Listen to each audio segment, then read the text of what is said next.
Students, सो आइए आज हम स्टार्ट कर रहे हैं फीमेल रिप्रोडक्टिव सिस्टम का पार्ट 2 यानी मादा जनन तंत्र का भाग 2। तो आइए स्टार्ट करते हैं, देखते हैं क्या होता है मादा जनन तंत्र में। पार्ट 2 के बारे में जान लेते हैं। तो स्टार्ट करते हैं। पार्ट 2 का फर्स्ट वन है क्या, योनि यानी वजाइना। वजाइना क्या होता है उसके बारे में जानते हैं। वजाइना क्या होता है, यह मादा का मैथुन अंग होता है। मैथुन अंग होता है जहां पर नर मैथुन के समय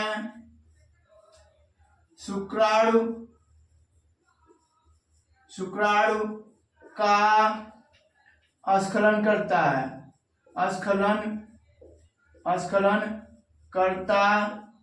है। यह लगभग 7 से 10 सेंटीमीटर लंबा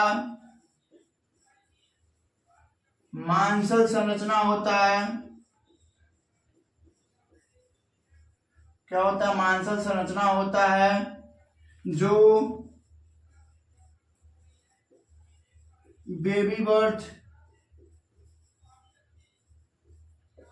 बर्थ यानी आप बोल सकते हो जन्म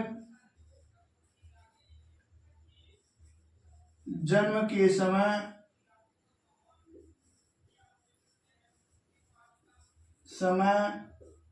या प्रसव के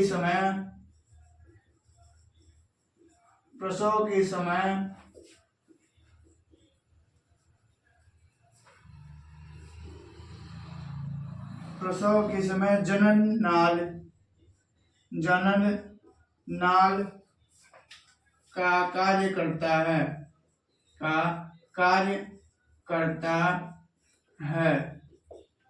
किसका कार्य करता है, तो जनन नाल का कार्य करता है। इसके मुख पर का मतलब आप बोल सकते हो जहां से वजाइना यानी योनि खुलती है, यानी इसके मुख पर एक पतली झिल्ली नुमा संरचना लगी हुई होती है।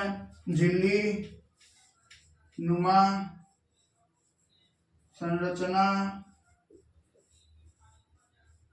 लगी होती है जिसे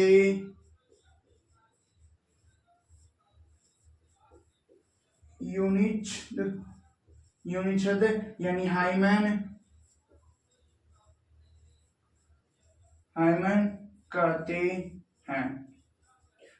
कहते हैं। तो हाइमेन क्या होता है, योनि के मुख पर एक पतली पन्नी की क्या होती है, संरचना होती है, जिसको हम क्या कहते हैं, हाइमेन कहते हैं। हाइमेन का कार्य क्या होता है बाबू, हाइमेन क्या करता है, तो हाइमेन का कोई कार्य नहीं होता है। इसमें छोटे छोटे छिद्र होते हैं। यह फर्स्ट क्लीटोरिस के समय क्या होता है, फर्स्ट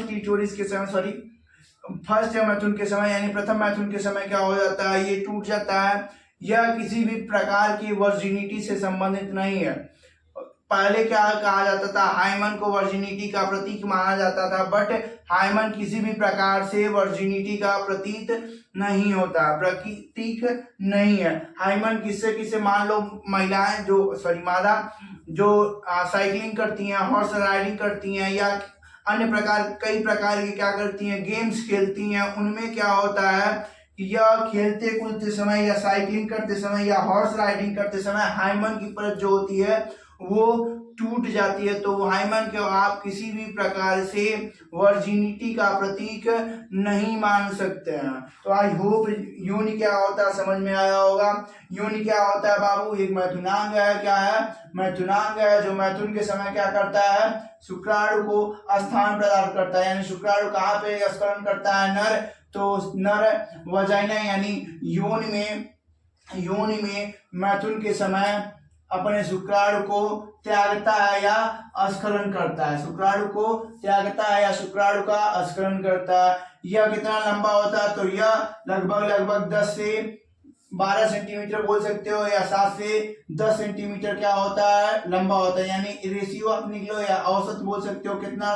सेंटीमीटर, तो औसतन ये क्या कितना 8 सेंटीमीटर लंबा होता है। कैसा होता है, मांसल संरचना होता है। मान लो ये क्या हो गई, ये वाजाइना है, यहाँ से क्या शुरू हो गया है, गर्भाशय शुरू हो गया, तो वाजाइना यानी ये क्या है, ये वाजाइना है। ये मांसल संरचना होती है जो पेनिट्रेशन करवाती है किसका, तो ये शिश्न का पेनिट्रेशन करवाती है कब, मैथुन के समय। मैथुन के समय क्या करती है, तो मैथुन के समय यह शिश्न का पेनिट्रेशन करवाती है और शुक्राणु को अस्खलन स्थान प्रदान करती है, यानी शुक्राणु को क्या करती है, एक स्थान प्रदान करती है।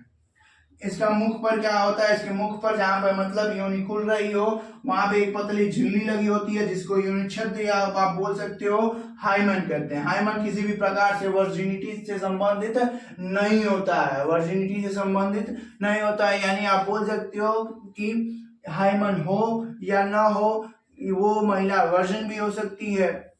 हाइमन का ना होना वर्जिनिटी का संकेत नहीं दिखाता है। तो ये हो गया वजाइना। और आते हैं ग्रीवा के बारे में देखते हैं। तो ग्रीवा क्या होती है, तो ग्रीवा क्या होती है, ग्रीवा योनि जहां पर खुलती है। मान लो ये योनि है, यहाँ की भाग को हम क्या कहते हैं, ग्रीवा, और ऊपर के भाग को गर्भाशय अगर आप बोलते हो। मान लो ये क्या है, योनि है, योनि की ये वाला पार्ट जहाँ पे ये योनि खुल रही है इधर से इधर, तो हाइमेन की परत लगी हुई होती है। यहाँ पे जहाँ पे खुल रही है ये पार्ट क्या हो गई, ग्रीवा हो गई। कौन सा पार्ट हो गया, ग्रीवा हो गया। तो ग्रीवा क्या होता है, यह जलीय चिपचिपे चिपचिपे तरल पदार्थ का स्राव करता है, तरल पदार्थ का स्राव करता है, स्राव करता है जो मैथुन के समय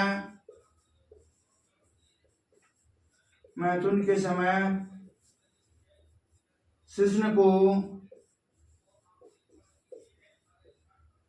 स्नेहक प्रदान करता है। क्या प्रदान करता है, तो स्नेहक प्रदान करता है, जहां पर या जिसमें आप बोल सकते हो, जिसमें शुक्राणु तैर कर गर्भाशय तक पहुंचते हैं, कहां तक पहुंचते हैं, तो यह गर्भाशय तक पहुंचते हैं। ग्रीवा क्या होती है बाबू, या योनि के जहाँ पे योनि खुलता है, यानी आप बोल सकते हैं या गर्भाशय डायरेक्ट बोल दो, ये गर्भाशय है, जहाँ पे गर्भाशय का मुख खुलता है वहां के भाग को हम क्या कहते हैं, ग्रीवा कहते हैं, यानी सर्विक्स कहते हैं। यह जलीय चिपचिपे पदार्थ का स्राव करती है, कब करती है, मैथुन के समय। कब करती है, तो यह मैथुन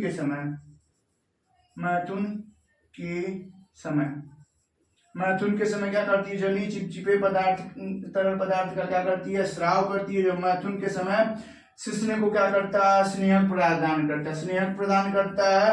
और इसी जलीय चिपचिपे तरल पदार्थ में क्या करते हैं, शुक्राणु तैरकर आगे गर्भाशय तक पहुंचते हैं। कहां तक पहुंचते हैं, आगे गर्भाशय तक पहुंचते हैं। आइए आगे देखते हैं कि बर्थोलिन ग्रंथि क्या होती है, सहायक जनन ग्रंथियों के बारे में जानते हैं। तो सहायक जनन ग्रंथियां क्या होती है, फीमेल में एक होती है बर्थोलिन ग्रंथि और दूसरी क्या होती है, स्तन ग्रंथि, यानी बर्थोलिन ग्लैंड और मेमेरी ग्लैंड होती है। ये दोनों क्या है, तो ये मादा की जनन ग्रंथियां होती हैं। क्या होती है, मादा की जनन ग्रंथियां होती हैं। ये कहाँ पर होती है, तो यह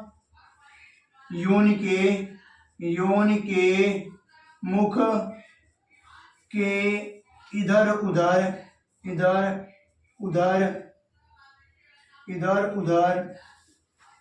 लगी होती हैं, लगी होती हैं। कहाँ लगी हैं? मान लो ये वजाइना है तो वजाइना के इधर उधर लगी हुई होती हैं। कौन लगी हुई होती हैं? तो बर्थोलिन ग्रंथि लगी हुई होती है। कौन सी क्या लगी हुई होती है? बर्थोलिन ग्रंथि लगी हुई होती है।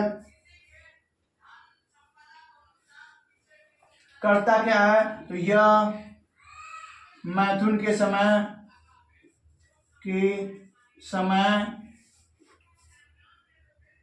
साफ तरल, साफ का मतलब आप बोल सकते हो पानी के जैसा, साफ तरल पदार्थ का स्राव करता है, स्राव करता है। किसका स्राव कर रहा है? तो चिपचिपे तरल पदार्थ का बोल सकते हो, या साफ तरल पदार्थ का स्राव करता है। किसका स्राव कर रहा है? चिपचिपे तरल पदार्थ का स्राव करता है, जिससे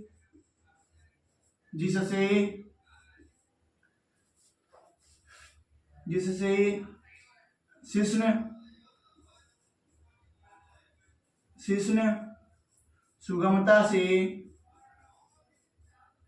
सुगमता से योनि के अंदर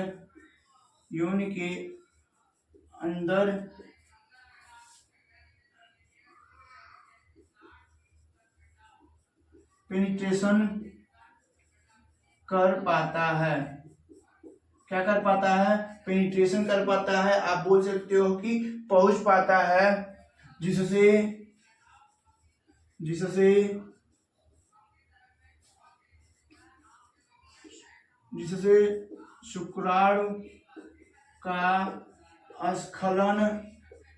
शुक्राणु का स्खलन ग्रीवा पर होता है। आई होप आपको बर्थोलिन ग्रंथि समझ में आई होगी। बर्थोलिन ग्रंथि कहाँ पे उपस्थित होती है? तो ये योनि के मुख के, कहाँ पे? योनि के मुख के इधर उधर उपस्थित होती है। कहाँ? ये योनि के मुख के इधर उधर लगी हुई होती है या उपस्थित होती है। जो मैथुन के समय, कब? मैथुन के समय क्या करती है? साफ तरल पदार्थ का स्राव करती है। किसका स्राव करती है? तो साफ तरल पदार्थ का स्राव करती है, जिससे शिश्न क्या करता है? सुगमता से पेनिट्रेशन, यानी आप बोल सकते हो योनि के अंदर पहुंच पाता है, पेनिट्रेशन कर पाता है, जिससे क्या होता है? शुक्राणु का स्खलन कहाँ पर हो पाता है? ग्रीवा के स्थान पर हो पाता है। कहाँ हो पाता है? ग्रीवा के स्थान पर हो पाता है। आइए मेमोरी ग्लैंड के बारे में जानते हैं, मेमोरी ग्लैंड के बारे में पढ़ते हैं। मेमोरी ग्लैंड यानी स्तन ग्रंथियां क्या होती हैं? तो आइए देखते हैं। मानते हैं, हम क्या जानते हैं कि मादा के वक्ष भाग पर क्या होती हैं? दो उभरी हुई स्तन होते हैं। क्या होते हैं? जो दो उभरे हुए स्तन होते हैं। क्यों होते हैं? क्योंकि इनमें क्या होती हैं? सक्रिय स्तन ग्रंथियां होती हैं। मेल में सक्रिय स्तन ग्रंथियां नहीं होती हैं, बट फीमेल में क्या होती हैं? सक्रिय स्तन ग्रंथियां होती हैं, जिनमें क्या होता है? लगभग आप बोल सकते हो 10 से 12 मेमोरी लोब्स होते हैं। और कितने होते हैं? 10 से 12 मेमोरी लोब्स होते हैं। और क्या होती हैं? कुपिकाएं होती हैं। क्या होती हैं? कुपिकाएं होती हैं, जिनमें क्या होता है? जब बेबी बर्थ यानी प्रसव होता है तो उसमें दुग्ध बनना स्टार्ट कर देता है। कहाँ पर? तो कुपिकाओं में। किसके कुपिकाओं में? तो स्तन की कुपिकाओं में क्या होने लगता है? दुग्ध बनना स्टार्ट हो जाता है, यानी शुरू हो जाता है। उसके बाद जब बेबी बर्थ हो जाता है, यानी आप बोल सकते हो प्रसव की प्रक्रिया पूर्ण हो जाती है, बच्चे का जन्म हो जाता है, तब स्तन से क्या स्रावित होने लगता है? दुग्ध स्रावित होने लगता है, जिससे नवजात शिशु को क्या मिलता है? पोषण मिलता है। तो आइए लिख लेते हैं, जान लेते हैं। तो यह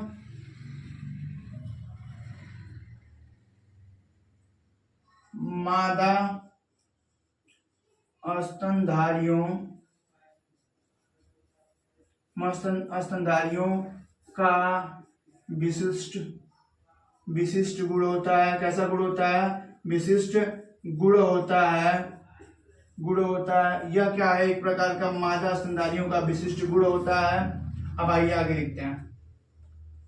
मादा के वक्ष भाग पर भाग पर दो उभरे हुए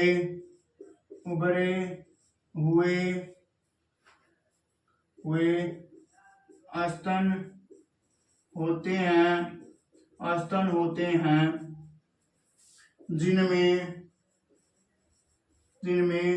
स्तन ग्रंथियां उपस्थित होती हैं। कौन सी? सक्रिय होती हैं। सक्रिय स्तन ग्रंथियां उपस्थित होती हैं। कौन उपस्थित है? तो सक्रिय स्तन ग्रंथियां उपस्थित होती हैं जहां पर प्रसव के समय कहां पर? स्तन ग्रंथियों में क्या होता है? प्रसव के समय दुग्ध किसका निर्माण होने लगता है? दुग्ध का निर्माण होता है एवं प्रसव के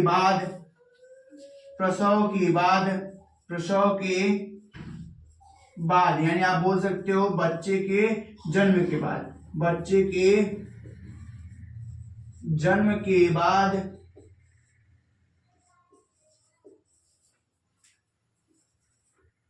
दुग्ध स्राव होता है जो आगे की ओर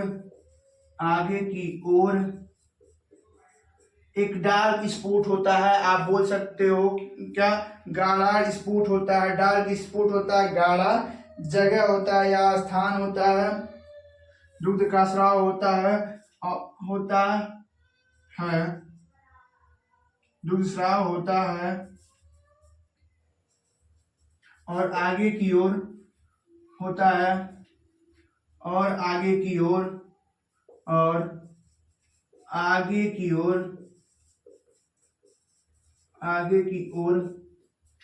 एक डार्क स्पॉट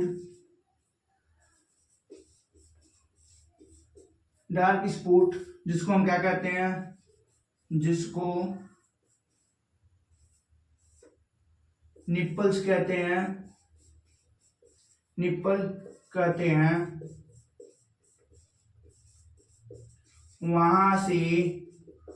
वहां से स्रावित होता है। क्या स्रावित होता है? तो दुग्ध स्रावित होता है। तो क्या होती हैं सहायक ग्रंथियां? उनके बारे में हम जान लिए हैं। एक होती है बर्थोलिन ग्रंथि, दूसरी क्या होती है?